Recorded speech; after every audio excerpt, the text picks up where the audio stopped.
Just safety alarms ഉണ്ടായിരുന്നു, പക്ഷെ ഒന്നും സംഭവിച്ചില്ല, സ്ഫോടന ശബ്ദങ്ങളൊന്നും ഉണ്ടായിരുന്നില്ല. അപ്പം ഈ ഒരു പ്രദേശത്ത് നമുക്കറിയില്ല എൻ്റെ ഇസ്രായേൽ എങ്ങനെയാണെന്നുള്ള ന്യൂസുകൾ അപ്ഡേഷൻ വരുന്നുള്ളൂ. എന്തായാലും ഈ അവസാന നിമിഷങ്ങളിൽ ഈ ഒരു സ്ഥലത്ത് പ്രത്യേകിച്ച് മോശം അനുഭവങ്ങൾ അല്ലെങ്കിൽ മിസൈൽ അറ്റാക്കോ യാതൊരുവിധ ത്രെഡ്സും ഇല്ലായിരുന്നു. ഓക്കെ, ഇത്തരത്തിലുള്ള അലാം ഏതൊക്കെ സമയങ്ങളിലാണ് നിങ്ങൾക്ക് ശ്രദ്ധയിൽപ്പെടാറുള്ളത്? അതെന്ന് പറയുന്നത് 2-3 രീതിയിലാണ്. അതായത് ഇസ്രായേലിന് നേരെ ഏതെങ്കിലും രീതിയിലുള്ള ലൈക്ക് ഡ്രോണോ അല്ലെങ്കിൽ മിസൈൽ അറ്റാക്കുകളോ അങ്ങനെ ഏതെങ്കിലും ഒരു അറ്റാക്ക് വരാൻ സാധ്യതയുള്ള അല്ലെങ്കിൽ അങ്ങനെ ഒരു ത്രെഡ് ഡിറ്റക്ട് ചെയ്യുന്ന സമയത്ത് ഇസ്രായേലിന്റെ എയർ സ്പേസിലേക്ക് ഏതെങ്കിലും ഒരു അനോണിമസ് ആയിട്ടുള്ള ഇപ്പം നമ്മൾ UAV പോലെയോ അല്ലെങ്കിൽ ബാലിസ്റ്റിക് മിസൈലായിട്ടോ അല്ലെങ്കിൽ നോർമൽ മിസൈലുകളായിട്ടോ വരുന്ന സമയത്ത് വർഗീസ് ബങ്കറിലേക്ക് പോകുന്ന ദൃശ്യങ്ങളാണ്. അല്പം മുമ്പ് ബങ്കറിലേക്ക് അലാം മുഴങ്ങിയപ്പോൾ അരുൺ വർഗീസ് ഉൾപ്പെടെയുള്ള ആളുകൾ ബങ്കറിലേക്ക് പോകുന്നതിന്റെ തത്സമയ ദൃശ്യങ്ങളാണ് ഇപ്പോൾ പ്രേക്ഷകർ കണ്ടുകൊണ്ടിരിക്കുന്നത്. അരുൺ വർഗീസ് പറയാം. അപ്പം ഇസ്രായേലിന്റെ എയർ സ്പേസിൽ അത് ഡിറ്റക്ട് ചെയ്യുന്ന സാഹചര്യത്തിലാണ് നമുക്ക് ഈ സേഫ്റ്റി അലാറം വരുന്നത്. ഇത് 2 രീതിയിലാണ്. ഒന്ന് നമുക്ക് ഹോം കമാൻഡിന്റെ ഒന്ന് ഹോം കമാൻഡ് മൊബൈൽ നെറ്റ്വർക്ക് വഴി നമുക്ക് എല്ലാ മൊബൈലുകളിലേക്കും നെറ്റ്വർക്ക് വഴി നമുക്കൊരു മെസ്സേജ് പോലെ വരും. ആ മെസ്സേജ് വന്നു കഴിഞ്ഞാൽ അതിന് ശേഷം മിനിറ്റുകൾക്കുള്ളിൽ ഇതിങ്ങനെയായിരിക്കും ആ മെസ്സേജ് ഇപ്പൊ കാണാൻ പറ്റുമോ എന്ന് എനിക്കറിയില്ല.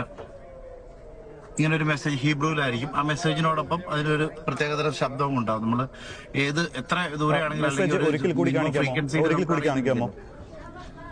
അരുൺ വർഗീസ് ഒരിക്കൽ കൂടി പ്രേക്ഷകർക്കായിട്ട് ആ മെസ്സേജ്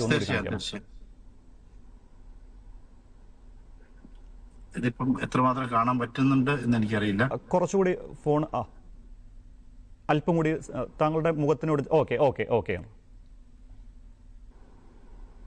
ഇങ്ങനെ ഒരു അലർട്ട്, എമർജൻസി അലർട്ട് എന്ന് എഴുതിയിട്ട് ബാക്കി ഹീബ്രുവിൽ എഴുതിയിട്ടുള്ള ഒരു മെസ്സേജ് വരും. ഈ മെസ്സേജ് വന്നതിന് ശേഷം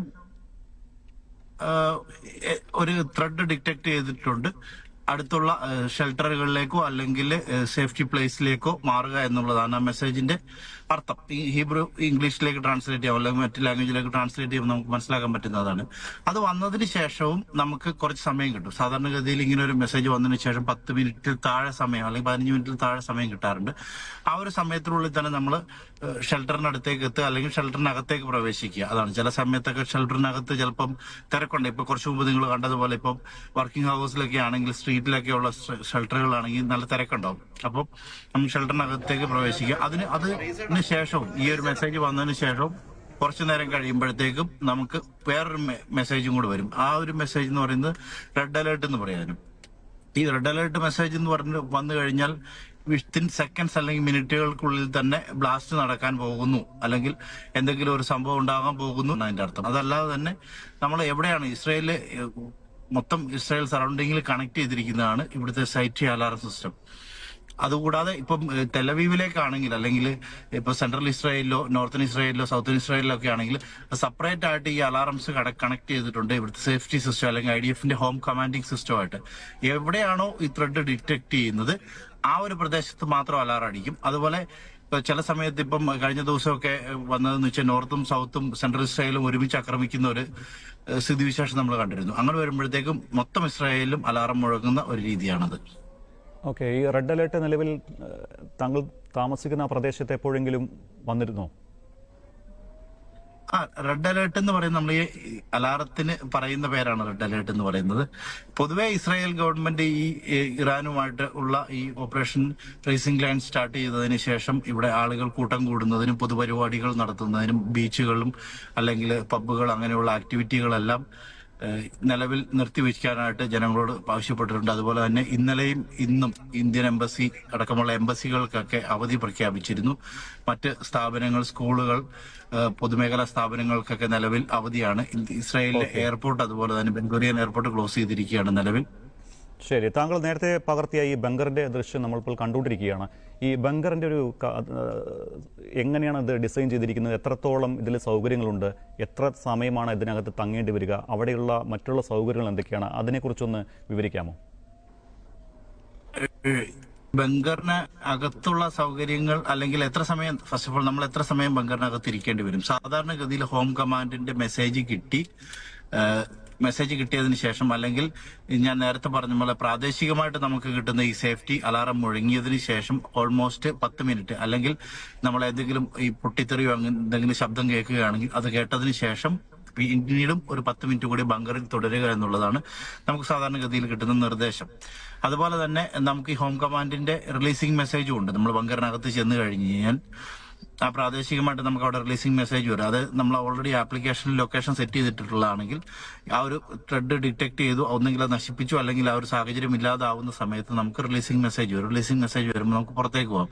പിന്നെ ബങ്കറുകളുടെ അതുപോലെ തന്നെ ബങ്കറുകളുടെ സൗകര്യങ്ങൾ എന്ന് ഡിപ്പെൻസ് ആണ്. സാധാരണഗതിയിൽ ഇപ്പോൾ വീട്ടിനകത്ത് ഉള്ള ബങ്കറുകൾ അല്ലെങ്കിൽ ഫ്ളാറ്റിന്റെ ഒക്കെ അടിയിലുള്ളതാണെങ്കിൽ അവനവൻ അല്ലെങ്കിൽ ആളുകൾ കസ്റ്റമൈസ് ചെയ്യുന്നതിനനുസരിക്കും. പബ്ലിക് ബങ്കറുകൾ സാധാരണയായിട്ട് മൊബൈൽ ചാർജറുകൾ, AC, അതുപോലെ തന്നെ വാക്വം ചെയ്യാനായിട്ടുള്ള സിസ്റ്റം, എയർ പ്രൊഡ്യൂസ് ചെയ്യാനുള്ള സിസ്റ്റം, അതുപോലെ ഇപ്പൊ നമ്മളിപ്പം ഇറങ്ങി ഈ ബങ്കറിൽ തന്നെ നമുക്ക് കണ്ടാൽ മനസ്സിലാവും, ഇറങ്ങി പോകുന്ന ഒരു സ്റ്റെപ്പ് കണ്ടല്ലോ, അതൊരു ഹൈഡ്രോളിക് ഡോറാണ്. ഇലക്ട്രിക്കലി ഓപ്പറേറ്റ് ചെയ്യുന്ന ഹൈഡ്രോളിക് സപ്പോർട്ടുള്ള ഡോറാണ്. ഏതെങ്കിലും ഒരു അടിയന്തര സാഹചര്യം വരികയാണെങ്കിൽ ആളുകൾ ബങ്കറിനകത്ത് കയറി ബങ്കറിലേക്ക് പുറത്തുനിന്ന് ആരെങ്കിലും ഇരച്ചു കയറി വരാനോ, അല്ലെങ്കിൽ ആ പ്രദേശത്ത് ഒരു മിസൈൽ അറ്റാക്കോ അല്ലെങ്കിൽ മറ്റെന്തെങ്കിലും അറ്റാക്ക് ഉണ്ടാകുന്ന സാഹചര്യത്തിൽ സഡൻലി ആ ഡോർ ക്ലോസ് ചെയ്യാനായിട്ട് സാധിക്കും.